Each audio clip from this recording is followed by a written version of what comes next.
What would you do if the person you loved the most transformed into the one who hurt you the deepest? My name is Eleanor Walsh, and I never imagined that one day I'd be fighting not just for my dignity, but for my freedom. This isn't an easy story to share, but if you're watching, stay with me. Before we dive in, make sure to subscribe to this channel and let me know where in the world you're watching from. I always thought that growing old would come with a quiet kind of wisdom. Lazy afternoons with tea, birds singing in the backyard, maybe even finishing that book I'd started years ago. What I didn't expect was that growing old would feel more like being erased, one decision at a time.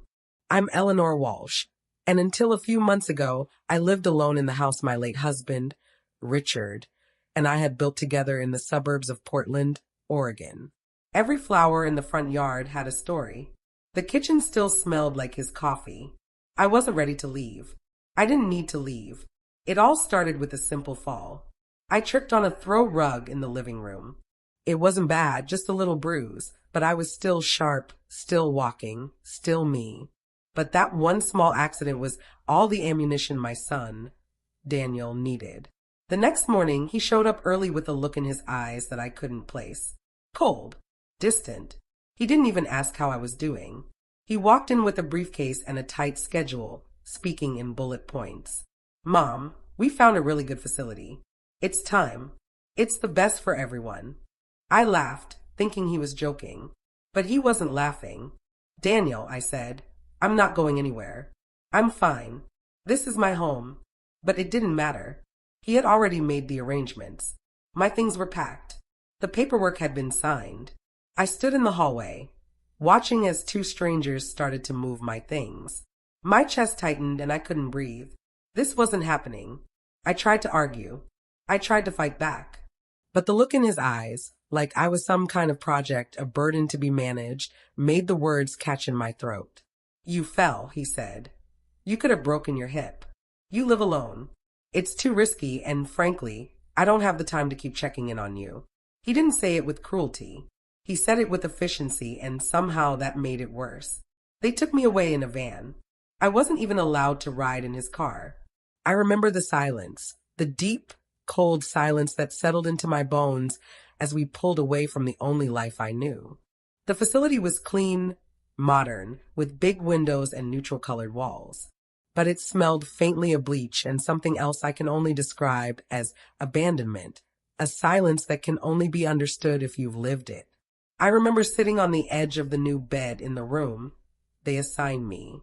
My name was on a label stuck to the door, like I was a package or a misplaced item someone had finally decided to store away. I waited for Daniel to say something, maybe an apology or a reassurance. But all he said was, I'll check in later this week. Don't worry, Mom. You'll be comfortable here. Then he left just like that. I didn't cry right away. I just sat there looking around. The walls were bare, and my belongings had been reduced to a suitcase. The home I had filled with memories now lived only in my head. I wasn't old enough to forget things, but I was old enough to be forgotten.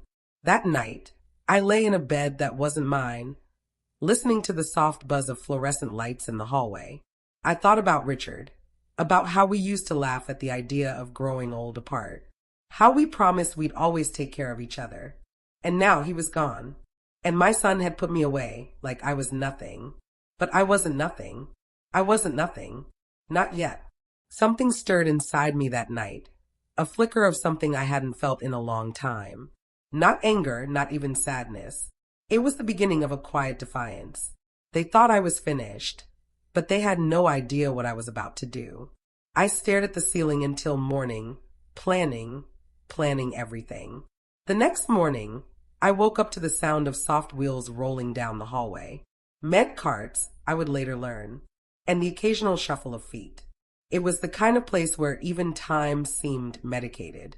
My door was slightly open, and I could hear someone coughing from the room next to mine. The smell of scrambled eggs and overboiled coffee drifted in. I dressed myself slowly, each movement a reminder that I still had control over something. When I stepped into the hallway, I was greeted by polite nods and tight smiles from the staff. Not warmth, not recognition, just routine. I was part of the furniture now. The common area was filled with muted conversations and the television's endless noise. No one looked up. No one asked my name. Some stared blankly at game shows. Others dozed off with plastic cups of juice untouched beside them. I stood there, invisible in plain sight. I sat in a corner by the window. The sky was gray. A squirrel hopped along the fence outside and stopped to look in.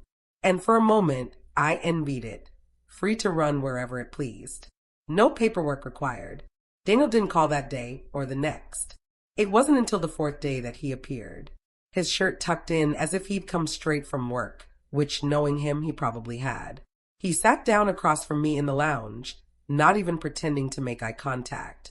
"I brought your insurance documents," he said, handing me a stack I didn't ask for, "and a few photos for your nightstand." There were 3. One of him as a child, one of Richard holding Daniel as a baby, and one of me cropped out of a family vacation photo like an afterthought. I stared at them in silence. "Is there anything you need?" he asked. His voice had that edge, the tone people use when they want to appear kind, but hope you'll say no. I wanted to ask him, why? Why this? Why now? Why couldn't he just check in on me from time to time, like a decent son? But I already knew his answer. This is easier. So I said nothing. "You're quiet," he commented. "I'm thinking," I replied. He looked uncomfortable, like even that small bit of resistance unsettled him. And then he said something I'll never forget. "It's not like I don't care, Mom, but you've had your time. Now let me handle things." "Had my time?" I asked, as if life came with an expiration date. As if I had nothing left to live for, nothing left to offer, nothing left to feel. He left after 10 minutes. Didn't hug me. Didn't say he loved me. Just walked out like he had finished a task. The following week passed in a blur. Meals served at scheduled times. Bingo games with prizes that didn't matter. I tried to smile at the other residents, but most were too lost in their own silence. Others were too far gone to even remember their names. That's when I realized the cruelest part of this place wasn't the boredom. It was the erasure. They don't just strip away your independence. They strip away your identity. No one here knew that I once worked as a librarian, that I played the piano for Richard every Sunday morning, that I baked pies from scratch, that I read every Steinbeck novel twice. To them, I was just a room, just a fall risk, just another old woman whose time had passed. Until one afternoon, when a nurse I hadn't seen before walked in holding a clipboard and a gentle smile. Her hair was pulled back, her scrubs clean, but her eyes were tired in a way only someone who carried too much for too long could understand. "Mrs. Walsh," she said softly. "Hi, I'm Marissa. I'll be checking in on you this week." I nodded. She sat down without the usual distance most staff kept. "Is there anything you want me to know about you?" she asked, her voice open, her eyes patient. And for the first time since I had arrived, someone had looked at me not just as another patient, but as a person. It wasn't much, but it was enough to stir something within me, something that had been buried deep. And just like that, I felt a spark of hope. A spark that told me I wasn't done yet. Not by a long shot. It was such a simple question, but no one had asked me that since I arrived. I stared at Marissa for a moment, unsure of how to respond. Then, finally, I said, "I like crossword puzzles. I make a mean lemon meringue pie, and I still remember the smell of my husband's shaving cream." Marissa smiled. "That's good. I'd like to know more." And just like that, something shifted. She wasn't like the others. She wasn't pretending. She saw me. She returned the next day. And the next. We talked, we laughed. She brought me tea from the break room when the dining hall had run out. She called me Eleanor instead of Mrs. Walsh, and she remembered the name of my favorite singer from the 70s. She told me about her daughter, about her mother who had Alzheimer's, and about working nights to cover extra shifts. She never complained, but her voice carried weight. And slowly, she became the only reason I didn't feel completely invisible. I still missed my house, I missed Richard, and I still felt betrayed. But for the first time since I'd been forced into this place, I wasn't just waiting to fade away. I was watching, listening, and learning who was still on my side and who never truly had been. because somewhere in that silence, I was beginning to understand something. This wasn't just a nursing home. This was the stage for a battle I hadn't realized I was about to fight. I began to notice the little things first. The way the staff knocked twice before entering. The way certain residents stared off at nothing, their stories trapped behind tired eyes. The way people stopped asking you questions once they decided you were just old. But with Marissa, it was different. She saw past the wrinkles, past the scheduled medications, and the chart on the door. She listened when I spoke, not with sympathy, but with respect, as if I still mattered. Every morning, she made time for me, even when she was busy. She'd peek her head in my room and say, "Morning, Eleanor. You good today?" Just those few words gave my day purpose. She treated me like a person, not a case file. It had been 2 weeks since Daniel last visited, not that I expected much. My phone sat on the nightstand, silent. He hadn't called, not even a check-in. And yet, there I was, telling stories to a nurse half my age, like she was the only family I had left.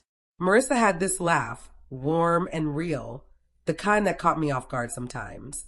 She told me about her little girl, Mia, who had just turned 6, about how she loved peanut butter sandwiches and hated going to sleep. She insists I leave the hallway light on. Marissa said one night as we sat by the small garden behind the center. She says it keeps the nightmares away. I smiled. Smart girl. Smarter than me most days, I replied. Her voice cracked slightly as she looked away, brushing invisible lint from her sleeve. I didn't press, but I noticed her hands slightly calloused, nails trimmed short, the hands of someone who had to do everything herself. Later, she told me her mother had been diagnosed with early-onset Alzheimer's 2 years ago. Marissa was 29 then. She'd taken on 2 jobs to keep up with bills, had to move her mom into her apartment because she couldn't afford a facility. "And your husband?" I asked gently. She smiled, but it was hollow. Walked out when I told him I wouldn't put my mom in a home.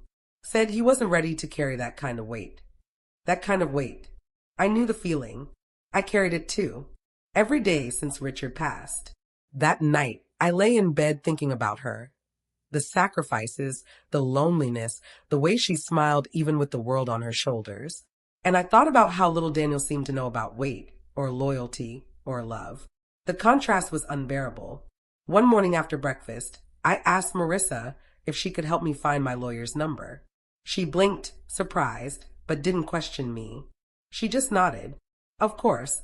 I'll bring you a phone and a quiet place to make the call." I could see it in her eyes. She didn't want to pry, but I knew she sensed something bigger was unfolding. It was as though the space between us had shifted once again. She wasn't just a nurse doing her job.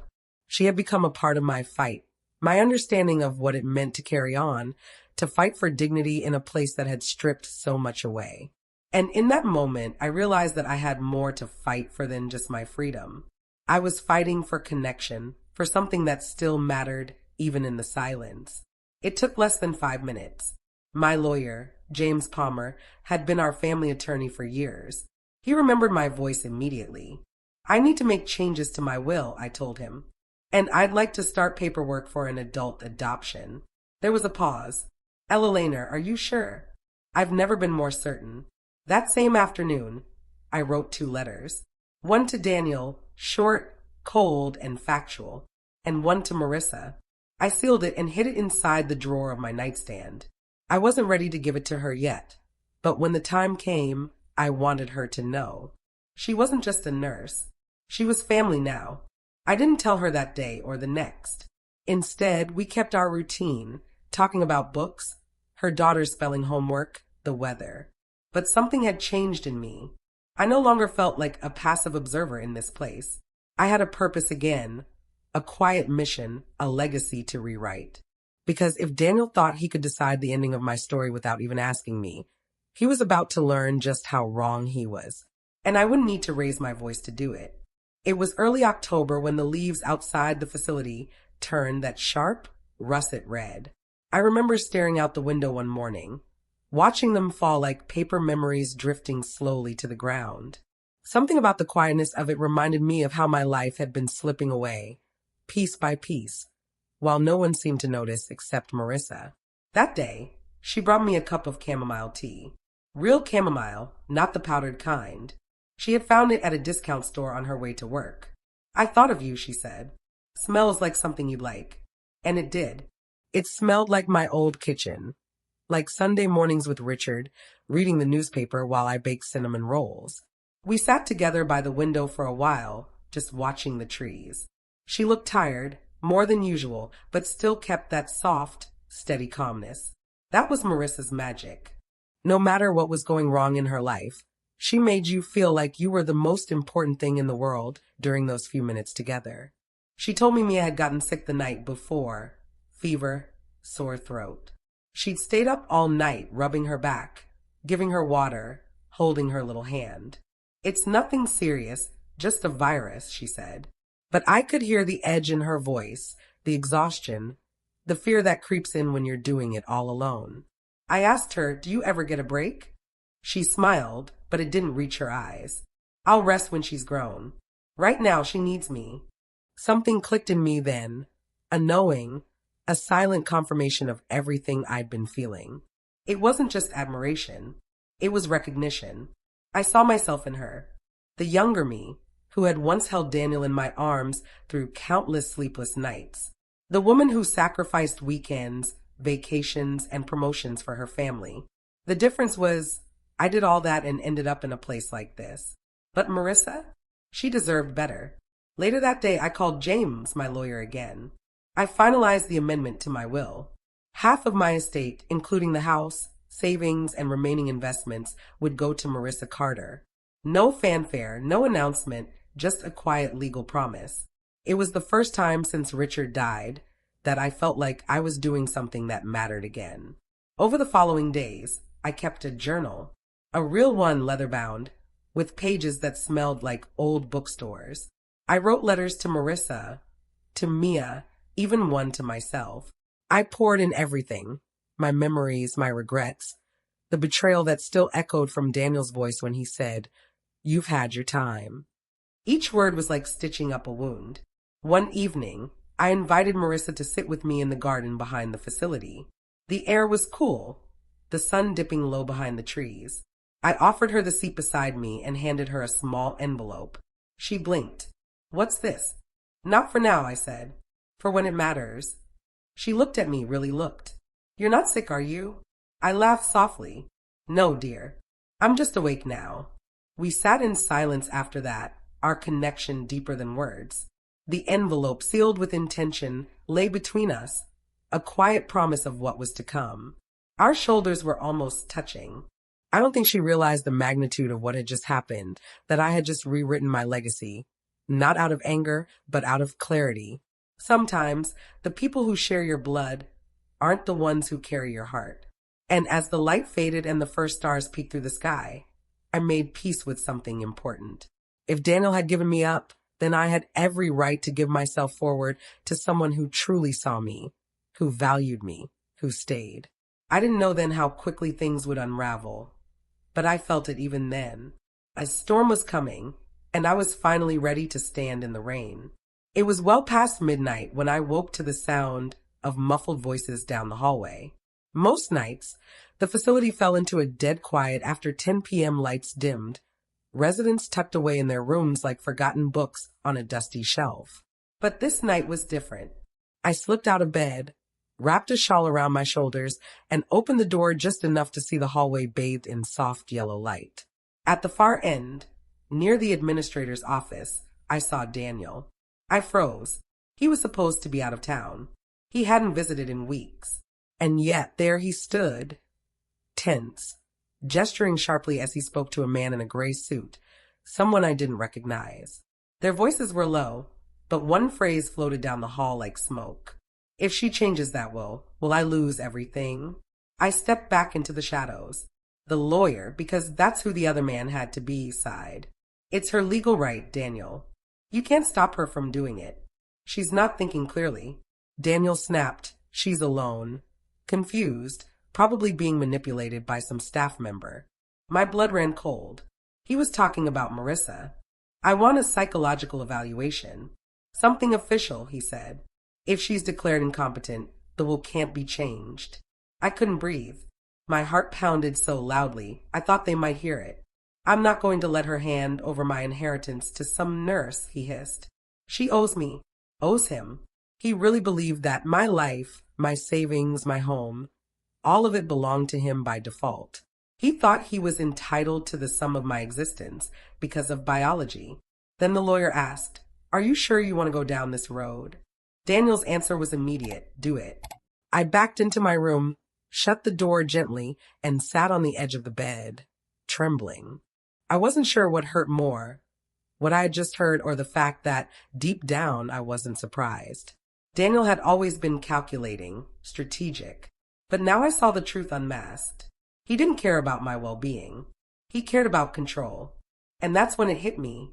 I had always wondered about the night Richard died. It happened so suddenly. He had been in his office, late, going through financial records while I was out visiting a friend. When I got home, he was already gone. A heart attack, they said. No one around to help. No.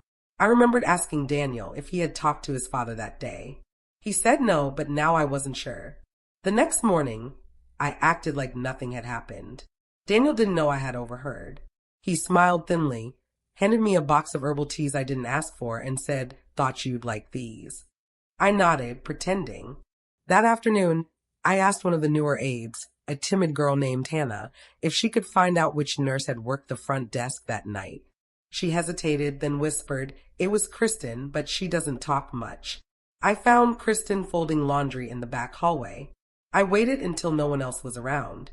"I need to ask you something off the record," I said. She looked up, startled. "Okay. You saw my son here last night, didn't you?" Kristen paused, then slowly nodded.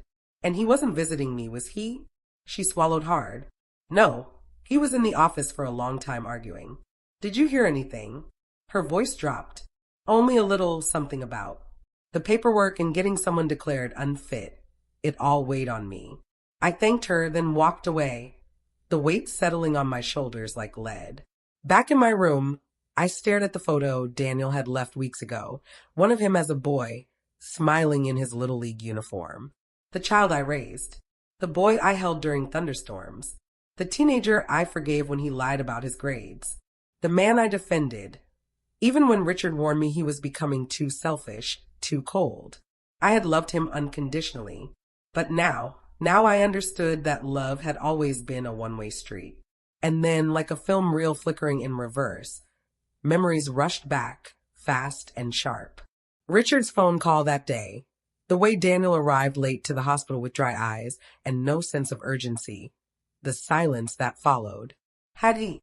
I didn't want to finish the thought, but I already knew the answer. He hadn't helped his father, not because he couldn't, but because he didn't want to. He let Richard die so he wouldn't have to deal with the financial fallout of the company's debt, the debt Daniel had a hand in creating. And now he was coming for me, too. But I wasn't Richard, and I wasn't going to be erased quietly. I reached into my drawer and pulled out the envelope, the one I'd written to Marissa. It was time to deliver it because war had been declared, and I had no intention of losing. It happened faster than I ever imagined. One moment, I was sitting in the garden with Marissa, watching the wind carry leaves across the path like whispers from another life. And the next, I was being told to pack my things again. Only this time, I wasn't going to another room or a different wing of the building. I was being moved to a psychiatric unit. The nurse who delivered the message was new, polite, but mechanical. She said it like she was reading off a menu. "Mrs. Walsh, the attending physician has recommended a transfer for observation. A few days, just to ensure your safety." "Safety from what?" I asked. She blinked. "There have been concerns about confusion, some unusual conversations, possible signs of delusion." I laughed short and sharp. "You mean me realizing my son's a vulture?" She didn't answer. 2 orderlies showed up 10 minutes later with a wheelchair. I told them I didn't need it. They said it was protocol. I didn't resist, not because I accepted it, but because I knew resistance would only feed the lie. If I raised my voice, I'd be labeled irrational. If I refused to cooperate, they'd use it as evidence. I needed to stay calm. They wheeled me down a hallway I'd never noticed before, through a locked door with a security code I didn't have. The moment it clicked shut behind me, something deep inside me cracked. The air was different, sterile, thicker. The walls a muted shade of green that felt more prison than hospital. No photos, no music, just the quiet hum of despair. My new room was smaller. The bed bolted to the floor. A single window with safety glass. No sharp objects. No phone. No Marissa. I asked the nurse, a woman with tired eyes and a tight bun, how long I'd be there. Until the evaluation is complete, she said. And who ordered it? She hesitated just long enough to confirm what I already knew. Your son made the request, she finally said, with a supporting statement from Dr. Levon. Dr. Levon, the facility's medical director, a man I'd spoken to 3 times, briefly, and never once confided in. I sat on the edge of the bed and stared at the wall, trying to control the fire rising in my chest. So, this was Daniel's next move. He couldn't undo the will on his own. But if I was declared mentally unfit, legally incompetent, then everything I'd worked so hard to protect could be overturned. And I would be silenced, literally locked away. The first night in that room was the longest of my life. I didn't sleep. I barely moved. The lights outside my door stayed on all night, spilling in through the gap like a spotlight. They brought me pills. I refused to take them.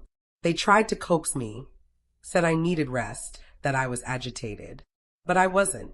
I wasn't agitated, I was aware. I thought of Richard, of how he must have felt alone in that office, clutching his chest and dialing the number of the one person he thought would save him. And I thought of Daniel, looking at the phone and choosing not to answer. I cried that night, not out of fear, but because I realized how little I meant to him. I wasn't his mother anymore. I was an obstacle. But then I remembered Marissa, her hands, her laugh, her promise. And I knew deep down she wouldn't let this go. The next day, a social worker came in. A young man named Kevin. He introduced himself with a clipboard and a soft tone. I'm here to talk, Mrs. Walsh. Just routine questions. Don't waste your breath, I said. You're not here for my benefit. You're here to validate paperwork. He blinked. That's not true. Then let me make a phone call. He hesitated. That's not permitted without physician approval. I stared at him. So much for rights. He left 15 minutes later, clearly rattled. I didn't give him the performance they expected. I didn't rant or cry. I just told the truth. Calm, cold, clear. They wanted a breakdown, but I gave them composure. Later that evening, while I pretended to nap, I heard voices outside my door. She's lucid, one of the nurses whispered. Honestly, more coherent than half the staff, the other replied. I felt a flicker of hope. Not everyone was blind. Still, I was trapped and time was running out. But I knew Marissa, and I knew something Daniel didn't. He had underestimated me, but he had no idea what I'd taught her. The first time Marissa tried to see me after they moved me, they turned her away. She told me that later. She had rushed in during her shift, still in her scrubs, her badge swinging, her heart probably pounding harder than she'd ever admit. She asked the front desk nurse where I had been transferred, and was met with blank stares. Mrs. Walsh is no longer under your care, they told her. The matter is being handled internally. She told me her hands started shaking, that she felt like she was going to scream, but didn't. She knew better. Marissa was smart. She knew the game they were playing. She just didn't know how deep Daniel's reach really went. But she started digging. She wasn't just a nurse anymore. She was on a mission. She called the lawyer I had been working with, James Palmer, and demanded a meeting. When he hesitated, she sent him the letter I had written and sealed weeks earlier, the one I had tucked into my drawer like a seed I prayed would grow when the time came. That letter changed everything. James called her back within an hour. He met her in his office the next morning, and from what Marissa later told me, she didn't waste time with pleasantries. She told him everything, about the change in my will, the increasing pressure from Daniel, the way I was suddenly declared unstable out of nowhere. She also brought something else with her, a voice recording. 2 weeks earlier, during a routine hallway conversation, Daniel had been speaking to the facility's administrator near the nurse's station. He hadn't noticed that Marissa had her phone in her coat pocket, and he hadn't known she had accidentally hit record while reaching for a pen. In that recording, his voice was clear. He said the words plainly. She's just lonely, easy to manipulate. That nurse, she's conning her. Once I have her declared unfit, the will goes back to the way it should be. That audio clip was more than enough to raise alarms. But Marissa didn't stop there. She tracked down Kristen, the night shift nurse who had seen Daniel at the facility after hours. Kristen was hesitant at first, scared of losing her job. But Marissa told her the truth, that if she stayed silent, she'd be complicit in something worse than neglect. Kristen agreed to sign a statement. Then came the medical records. Marissa noticed inconsistencies in the evaluation ordered by Dr. Levon. Dates that didn't match, statements attributed to me that I never made. The medications I was supposedly non-compliant with, even though I had never once refused a prescription before the psychiatric transfer, were all part of the plan to silence me. She gathered everything, statements, recordings, medical inconsistencies, and brought them to James. Together, they filed for an emergency hearing with a judge, calling it what it was, elder abuse. And while all of that was happening out there, I was still inside that locked wing, pacing the length of my room like a caged animal. Every day they brought pills. Every day I refused them. My chart filled with words like uncooperative and defensive, as if I were being difficult just for the pleasure of it. But I knew the truth. They wanted me numb. They wanted me quiet. They wanted me gone. I didn't know what Marissa was doing. I couldn't see it. I couldn't feel it. But I believed in her because she was the only person in that building who had ever looked me in the eye and seen a human being, not a patient, not a burden, not a bank account. And when they finally told me I had a hearing scheduled with a judge, I knew she had found a way through. They let me shower the morning of the hearing, gave me clean clothes, and offered a cup of coffee I didn't trust.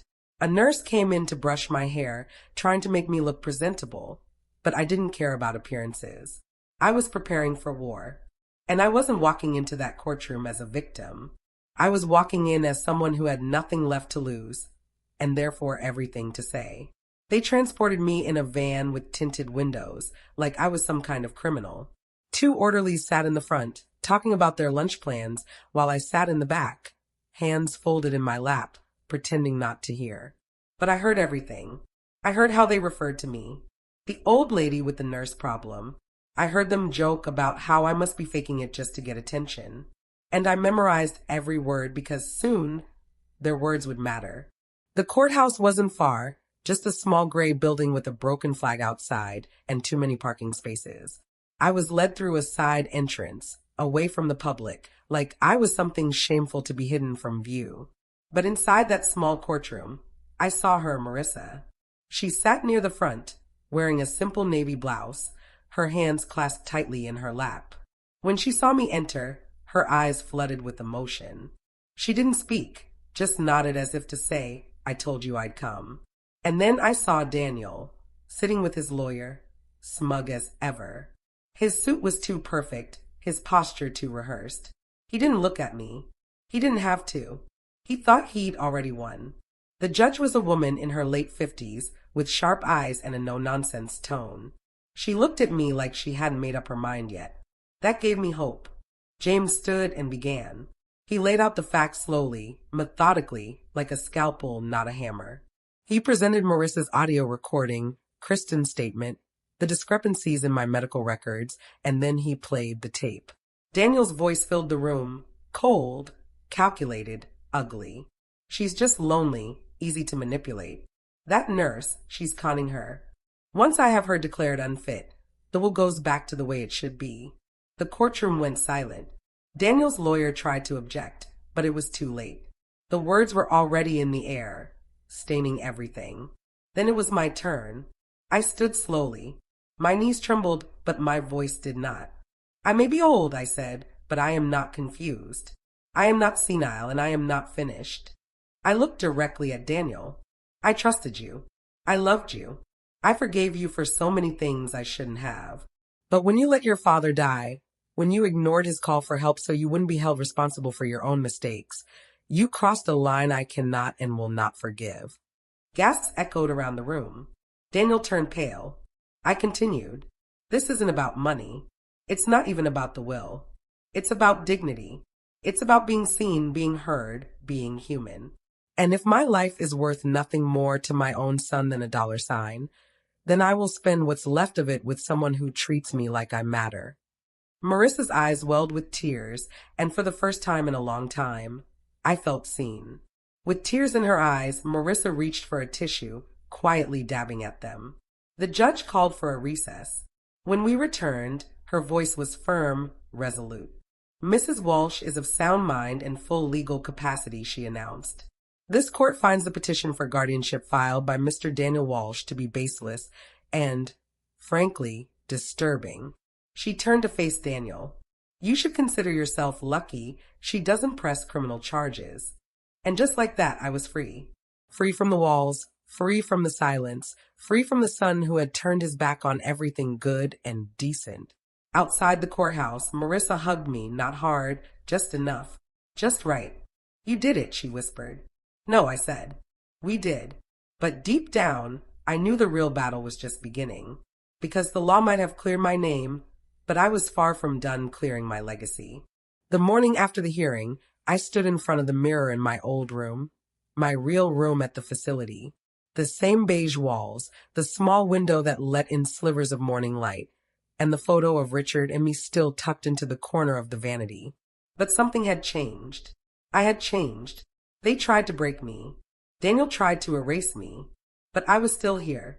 Marissa came in just before breakfast, carrying a tray with pancakes and fresh strawberries, my favorite. She said nothing at first, just set the tray down and pulled up a chair. Her eyes were tired, but her smile was wide. Victory pancakes, she said. I chuckled. We earned them. That day, the staff treated me differently, more respectfully. Some avoided eye contact, especially those who had followed orders blindly. Others apologized in quiet, nervous tones. I didn't hold grudges, but I remembered everything. Daniel, on the other hand, disappeared. He didn't call, didn't visit, didn't even send his lawyer to clean up the mess. It was as if he'd vanished into the shadows, hoping to wait out the storm. But I wasn't done with him. That same week, I finalized the adoption paperwork with James. Marissa Carter officially legally became my daughter, on paper, in court, in heart. The process was surprisingly simple. A judge asked if this was truly what I wanted. Yes, I said without hesitation. Because what makes someone family isn't DNA. It's who shows up when you're broken. It's who fights for you when everyone else walks away. Daniel found out about the adoption the following Monday. He sent me an email, a single line, "You'll regret this." I deleted it. He wasn't angry because I gave Marissa my money. He was angry because I gave her my love. The next few days, I felt lighter. I spent more time outside. I laughed more. I helped Marissa plan Mia's birthday, an outdoor party with balloons, cupcakes, and paper crowns. One afternoon, while folding laundry, I found an old scarf Richard had given me. I held it against my cheek and closed my eyes, remembering his voice, his quiet strength. "I hope I made you proud," I whispered. And in that moment, I felt something inside me settle. Something that had been restless for too long. But the peace didn't last. One morning, James called. "Daniel is trying to contest the will again," he said. "This time, claiming undue influence. He's hiring a new team. He wants it all reversed." Of course he did. A snake doesn't change. It just sheds its skin. But this time I was ready. We had recordings, witnesses, medical proof of my mental clarity, legal guardianship of my own estate, and now we had the adoption. He couldn't touch a single dollar without unraveling the entire web he'd spun. Still, the anxiety returned, because no matter how strong I felt, part of me still hurt. He was my son. He was my baby once, and now he was the villain of my story. That night, I sat with Marissa in the garden. We watched the sun dip below the trees, casting long golden shadows across the grass. Mia ran around, chasing fireflies. Her laughter carried through the air like music. "I wish I could say I don't care," I said quietly. "But I do. I still care." Marissa didn't respond right away. She reached for my hand, warm and steady. "You don't have to stop caring," she said. "You just have to stop letting him hurt you." And she was right. I would always love the little boy Daniel once was, but I would no longer mourn the man he became. I had a new chapter to live now, and I had a new family to live it with. The final battle was coming, and when it did, I'd be ready to close the book. The courtroom felt colder this time. Maybe it was the tension in the air, or maybe it was because I knew exactly what Daniel was trying to do again. He wasn't just contesting the will. He was trying to erase everything I'd done, every step I'd taken to protect my name, my dignity, and the one person who had stood by me when everyone else disappeared. Marissa sat beside me at the plaintiff's table, now my legal daughter. Her hands were steady, but I could see the way her shoulders held tension, like she was ready to spring into defense at any moment, like a soldier. Daniel, dressed in another expensive suit, didn't even glance my way. His lawyer, new, polished, arrogant, tried to paint a picture of manipulation. They claimed Marissa had preyed on an elderly woman, that I'd been coerced, that none of my decisions could be trusted. They played the age card. They played the vulnerable senior card. But they forgot one thing. I was still alive, still present, still powerful. I stood when called. My voice was clear and strong. I made every decision with full knowledge of what I was doing, I said, looking directly at the judge. And I stand by them. I changed my will not out of confusion, but out of clarity. I chose to give my legacy to someone who earned it, not someone who assumed he was entitled to it. The opposing lawyer smirked. And what about your son? You're saying he deserves nothing. I didn't flinch. I'm saying he deserves exactly what he gave me in the last years of my life. Silence, distance, disregard. A murmur spread across the courtroom. Then James, my lawyer, took the floor. He presented the adoption papers, legal, complete, airtight. He presented Marissa's years of service, her spotless record, her unwavering loyalty. He reminded the court of Daniel's previous attempt to have me committed. And then he dropped the final blow, the audio recording again. Daniel's voice, smug and unfiltered, speaking about manipulating the system to reclaim the will. The judge leaned back in her chair, folded her arms, and sighed. I've seen a lot of ugly family disputes, she said, but this is different. This is calculated cruelty masked as concern. She turned to Daniel. Mr. Walsh, not only do I deny your petition, but I am referring your behavior to the State Bar Association for review. If this courtroom allowed emotional damages, you'd owe your mother far more than money. I couldn't help it. I let the tears fall. Not from sadness, but from release. It was over. Outside the courthouse, reporters waited, but I didn't stop. Marissa and I walked hand in hand to the car. We didn't need a statement. We didn't need the world to understand because we understood. Back at the facility, I packed my things for the last time. Not in secret, not in fear, but with joy. We were moving into a small house just outside of town, a modest cottage with a backyard and a garden I could tend again. Marissa called it ours. Mia had already picked out where her swing set would go. As I zipped up the final suitcase, I glanced around the room that had once felt like a prison. It was just a space now, a chapter that had served its purpose. Before we left, I placed the old photo of Richard and me in my bag. I looked at his face, his smile. I kept my promise, I whispered. I didn't let him take everything. Outside, Marissa humped gently from the car. I took one last look, then closed the door behind me. And just like that, I walked out. Not defeated, but reborn. Not forgotten, but chosen. The sun was warm on my face as we pulled into the driveway of our new home. It wasn't large or fancy, just a simple cottage with pale blue shutters and a porch swing already squeaking in the breeze. In the breeze, the house felt like a palace to me because this time I had chosen it. No one had dragged me here. No one had packed my things without asking. I came on my own terms, and I brought with me the only people who had truly stayed. Marissa helped me out of the car while Mia ran ahead, laughing as she announced which bedroom she wanted. There were daisies in the front yard, already blooming. I smiled. Richard would have loved this place. I hadn't heard a word from Daniel since the ruling. No calls, no emails, nothing. Part of me kept waiting for a final plea, or maybe an apology, but none came. And that silence said more than any words ever could. We unpacked slowly, savoring each moment. I placed Richard's photo on the mantel. Marissa hung up drawings Mia had made in school. We filled the kitchen with the smells of cinnamon, basil, and fresh bread. Life returned to my bones in ways I didn't know I still needed. A week later, a letter arrived. Not from Daniel, but from his lawyer. It was a formal notification Daniel had filed for bankruptcy. Apparently, his reputation had taken a hit after the court hearing.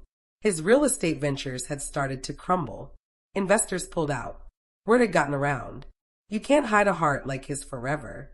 And just like that, the man who had tried to steal everything from me lost everything himself. I didn't smile when I read it. I didn't gloat, but I did exhale deeply, fully, for the first time in years. Because justice doesn't always roar. Sometimes it whispers. Sometimes it's watching your enemy fall without ever having to lift a hand. One afternoon, I sat on the back porch with Marissa. The air smelled like fresh grass and warm soil. She was reading, and I was crocheting something for Mia's room. You ever regret it? She asked quietly. Giving me so much. I looked up, surprised. I didn't give you anything, I said. You earned it. Every bit of it. She looked down, her eyes glassy. No one's ever said that to me before. I reached over and took her hand in mine. Well, get used to it, I smiled. You're stuck with me now. That night, I dreamed of Richard. We were dancing in the living room, slow and silly like we used to.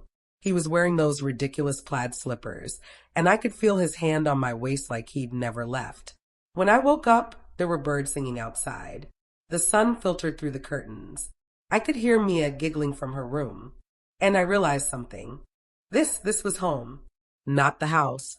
Not the bricks or the furniture, but the feeling, the peace, the laughter, the love. I had found my family not in blood, but in the ones who chose to stay. Daniel had lost a fortune, but I had gained a future. And I wouldn't trade places with him for all the money in the world. The garden was full of light. Golden afternoon sun spilled across the rows of fresh soil where I had just planted a handful of wildflower seeds with Mia. Her tiny hands had been covered in dirt, her face smudged, but her laughter, pure, unfiltered joy, still echoed in the breeze. I sat on the porch swing now, a glass of lemonade in my hand, watching her run across the lawn with her little butterfly net, chasing nothing in particular. And Marissa, she stood barefoot in the grass, smiling, her hair tied back, sleeves rolled up. She looked younger these days, lighter, like some invisible weight had finally lifted from her shoulders. This was peace. This was healing. This was everything I had been denied and everything I had chosen to build with the pieces left behind. For so long, I thought growing old meant losing pieces of yourself. I thought it meant being erased, made invisible. I never imagined I'd be fighting for my name, my worth, my voice. But I did fight and I won.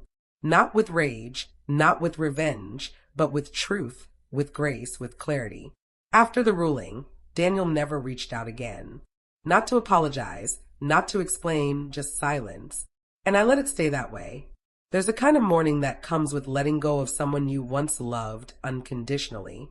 It's quiet and it's deep, but eventually you learn to let it go. And in that moment, I found peace again. Slow and private, but necessary. I don't hate him. I don't wish him pain. I just don't give him the power to define me anymore. Instead, I poured my energy into planting, into baking, into showing Mia how to make her first peach cobbler. I helped Marissa upgrade her nursing certification so she could open a small private care service from home. We became more than a household. We became a family, a real one built not from shared blood, but from shared battles, from loyalty, from love in its purest form.